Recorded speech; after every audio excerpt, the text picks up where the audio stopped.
Friends, welcome to my channel. Don't forget to like and subscribe. It's not difficult for you, but it's nice for me, and we're starting.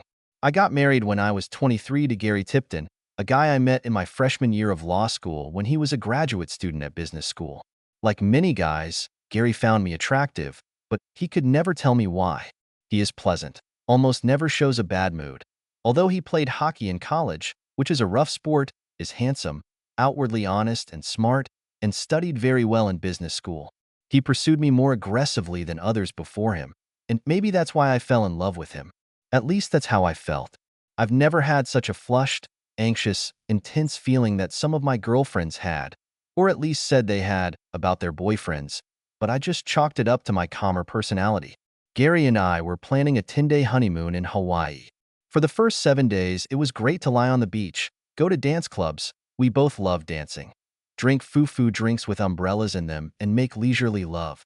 On the 8th day, we were in the local, i.e. non-touristic, part of Honolulu, next to a somewhat neglected park. I don't even remember why we were there. Gary was the one who suggested it, even though I was afraid of it. While I was sitting on a park bench, Gary went to get ice cream because it was a hot day. He was only gone for about a minute when I saw a couple of tough guys staring at me. I almost ran after Gary, but decided I was just being paranoid. I realized that my paranoia was justified when they started approaching me as soon as Gary was out of sight. I didn't see the third guy coming from the opposite side of the first two until he grabbed me. Suddenly, all three of them dragged me to the car with the door open. The only thing they said was, "Don't resist, you fool, or you'll get hurt." And at least one of them slapped me in the face when I screamed. I was unsuccessfully trying to stop them from putting me in the back seat of the car when I heard a groan and a crack, and one guy let me go. Suddenly, everything became very violent, and I felt my head hit the car, and I collapsed to the ground in pain bordering on delirium. One of my eyes swelled up quickly and I couldn't think straight, but as far as I could tell, some big blonde guy was fighting with two thugs, while the third was lying motionless on the ground.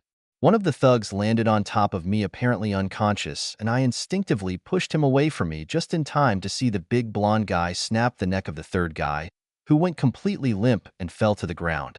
The big blonde guy literally threw off the bandit who was lying on top of me, and then asked in a gentle voice, "Are you okay?" I guess my answer was distorted because a worried expression appeared on his face. Then he picked me up as if I weighed nothing and carried me to his car. He carefully put me in the front passenger seat and strapped me in. He soaked some rag with water from a bottle and gently wiped my forehead over my swollen eye and somehow took out a bandage, I think from the first aid kit, although I didn't see it, and applied it to the obvious cut above my left eye. He disappeared for a short time, put my purse on my lap and said, "I'll take you to the hospital."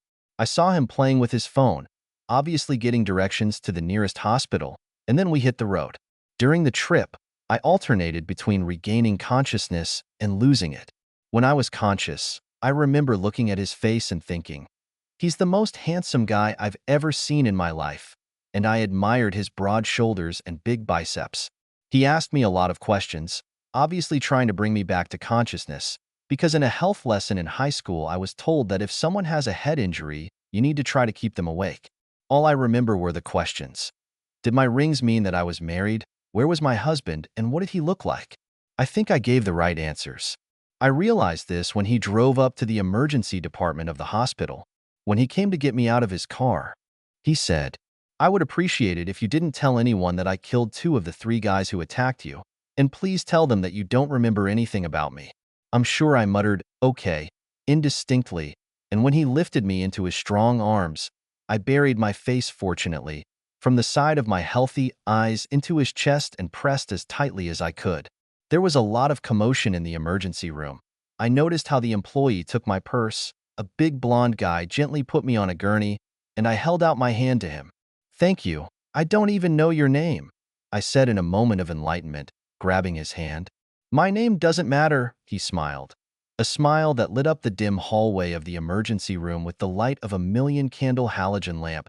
"Just call me Jude." And it was an honor to help such an attractive girl. I seemed to fall into unconsciousness as I felt the gurney move. I ended up with a severe concussion, as well as a swollen left eye and a cut above it, which required several stitches. Gary apparently arrived although I was in and out of consciousness, so I was never sure about 3 hours later. His mobile phone number was on the emergency contact list in my purse, and he got a call from the hospital. When I first noticed that Gary was in my hospital room, there were two other guys with him. They introduced themselves as Honolulu detectives and were in plainclothes. They asked me a few questions. All I could tell them was that 3 guys attacked me and hurt me, and that some big blonde guy who told me to call him Jude protected me. But that's all I knew. I described the 3 attackers as best I could, which wasn't very good, but I heard one of the detectives say to the other, obviously 2 dead guys and the hospitalized one, whom we found at the open car door. I refused to ask any further questions, and Gary told them that if I remembered anything else, he would call them, and then I fell asleep or maybe passed out. I remember when I was in some kind of delirium.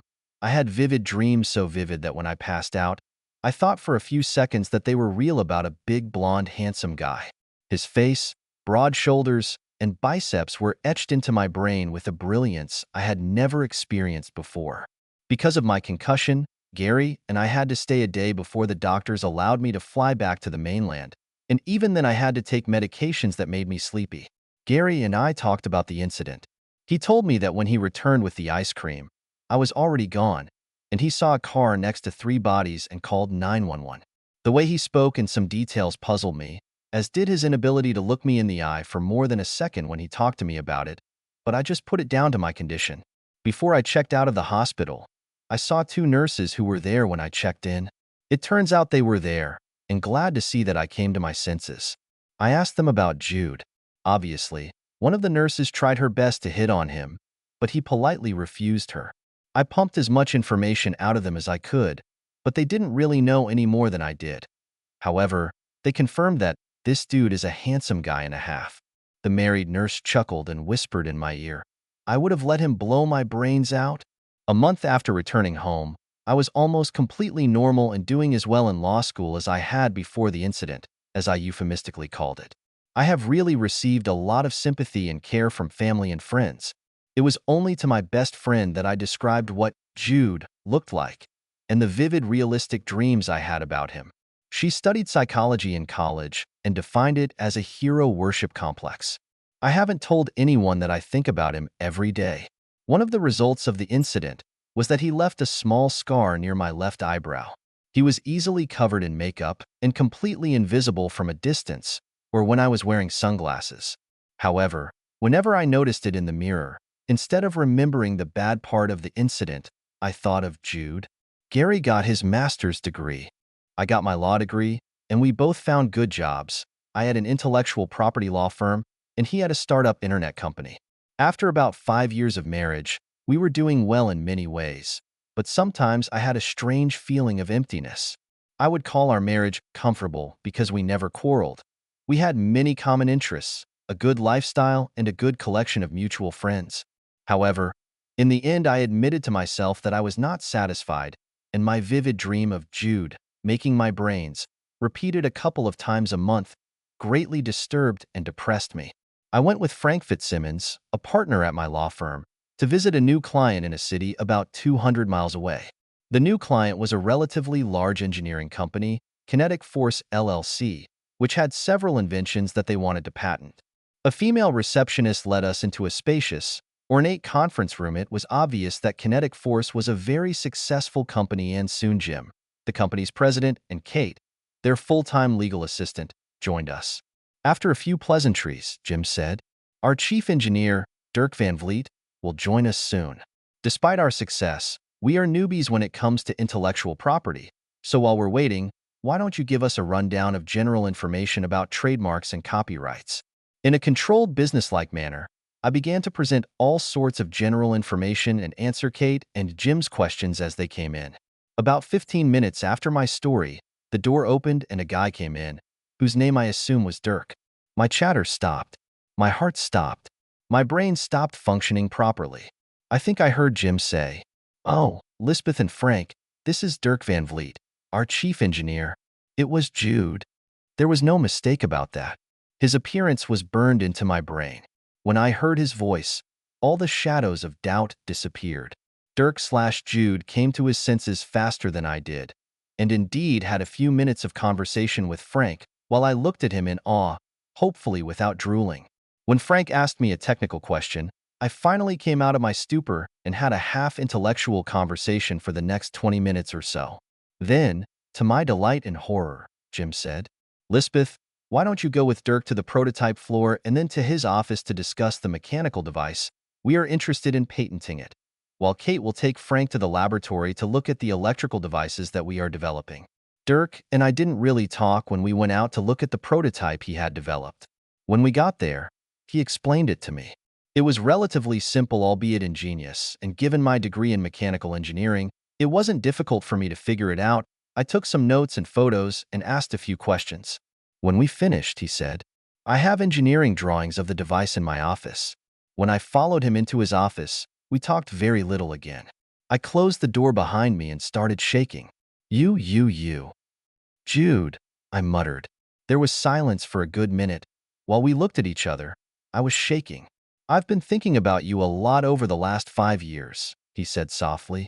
"You're the most seductive woman I've ever seen." When he said that, I was overcome by a feeling that I had never experienced before. Most likely, it was a combination of lust, passion, hunger, and madness. I walked up to him, pulled his head down to mine, and kissed him with a ferocity that both surprised and stunned me. He responded in kind. I temporarily lost consciousness. I came to my senses when Dirk turned me towards him, at the same time lifting my panties into place. After a few quick kisses on different parts of my neck and face, he murmured, "I'm really sorry, Lisbeth." I didn't let him finish. But I don't. I've been dreaming about this for 5 years, only to discover that reality is even better than fantasy. "We have to pull ourselves together before we see anyone," he said. "But all I want to do is make love to you." He said, "Make love to you." I was happy. Over the next 15 minutes, we regained our composure as much as possible and worked out a plan whereby Frank would return that night and I would stay the night, obviously at Dirk's house. I found out that his wife died 2 years ago from a brain aneurysm. He asked shyly, "Are you thinking about your husband?" I think my answer shocked him. "Right now, I can't think of anything except that you're blowing my brains out. I've never cheated before, but I can't ignore how I feel about you. And I've been feeling for the last 5 years." I didn't lie to Gary when I called him to tell him I was staying the night. I told him, "I am discussing a number of things with the inventor of the device that I will help to patent. And all this is absolutely true." I think Gary sensed that something was wrong, but he didn't ask any further, and there was no expression of tenderness when I said goodbye. The night at Dirk's house was the best night of my life. It seemed that we had connected on some higher level. I felt more comfortable with him than with anyone else in my life. Our nighttime bacchanal surpassed my wildest dreams. I was in a constant state of euphoria for most of the 12 hours, and I had feelings stronger than the ones I felt for Gary. Around the middle of the night, I realized that although I had always been comfortable with Gary, I did not love him, because I did not know what love was before my communication with Dirk. After the night I spent with Dirk, my marriage was over. Although it wasn't a difficult decision to make from the beginning, it was made easier by Dirk telling me about Gary during the incident. Dirk said he noticed Gary coming around the corner of the building with 2 ice creams, while 3 guys attacked me and then dropped them and ran away. At first I couldn't believe it. Although Dirk had no reason to lie, I clearly already belonged to him if he wanted me. Then I remembered Gary's strange conversations with me about the attempted kidnapping and realized that he felt guilty when he talked to me about it. So he couldn't look me in the eye. Remembered that his story often changed in minor details when he told others about it, and some of the things he said they never sounded true. When I returned home after spending the night at Dirk's house, the first thing I did was ask Gary about the details of the incident. From his discomfort when talking about it, including the complete cessation of the conversation after a couple of minutes, I realized that Dirk was telling the truth. I didn't tell Gary who I was leaving him, for I never mentioned Judah or anything else about Hawaii after my initial questions about it. But 2 days after I returned, and after several hours of phone conversations with Dirk, I sat Gary down.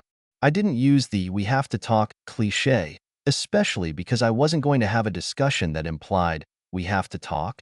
I said it bluntly. "Gary, for the first time in the last few days, I realized that I have never been in love with you the way a woman should be in love with her husband. I've only realized what love is in the last few days. I'm filing for divorce by the end of the week because I'm in love for the first time." Gary tried to talk me out of it.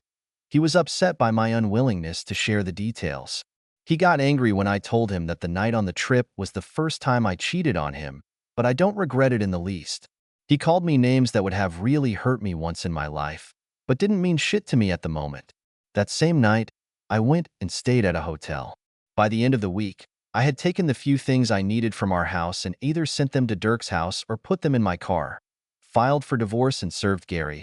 I told all the family members that I was divorcing Gary because I fell in love with someone else, and I agreed with my law firm that I could work remotely, come to the office only once a month for the next 6 months, after which they could either fire me or I would resign if the arrangement doesn't work out, and that once we break up, I won't contact any of their clients, except Kinetic Force, who will be my client. I got the distinct impression that many people who knew Gary and me thought I was a traitor and a fool and hoped that my new relationship would fail, or that I would be sent to a Mexican house of fools, or that I would end up with a sexually transmitted disease. Unfortunately for them, at least so far, 10 years after I filed for divorce, none of this has happened. Now I have been Mrs. Lisbeth Van Vliet for more than 9 years. I am madly in love with my husband and make love to him at every opportunity, and I enjoy a full-fledged life, raising our 2 children and working part-time as an intellectual property lawyer in a small firm in my new city. Maybe I shouldn't have gotten married until I found someone I really fell in love with, but then again, I didn't know what true love was until Dirk Van Vliet saved me.